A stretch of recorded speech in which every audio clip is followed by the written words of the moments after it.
Abyssborn, Episode 13, The Memory Forge. Opening the last forge.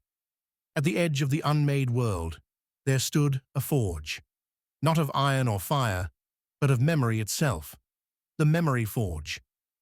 It had once sung the past into shape. Now it hissed and crackled, desperate and dying. Chris approaches. Chris stepped across a causeway of frozen moments, shards of broken time clinking under his boots. Above him, the sun had split into jagged pieces, each casting a different future across the sea of dark water. At the center, the forge turned, slow, exhausted, and hungry, the offer. Something spoke from within the forge. It did not use words. It offered Chris a bargain.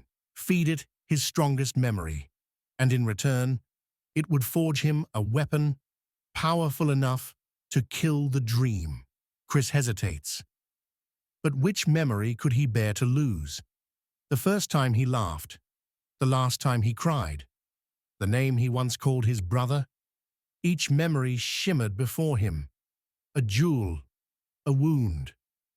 The Watchers. From the black water beyond the forge, the forgotten ones stirred. They had no faces, only hollow impressions of who they once were. They hungered for Chris's failure, for his mind to break, as theirs had. The choice. Chris reached out. He chose not the brightest memory, not the happiest. He chose the one that hurt the most, the day he had died before, and been reborn into power. The memory burns. The forge roared. It drank the agony from Chris's hand. It spun its chains, melted its wheels, shattered its ancient anvils. And from the ash, it shaped a blade that could cut through the dream itself. Closing, a new weapon.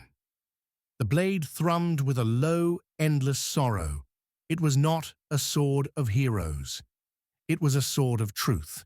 And Chris, now armed with his greatest loss, stepped forward into the dream, where even gods feared to tread. Title drop, final line. Abyssborn, Episode 13. The Memory Forge.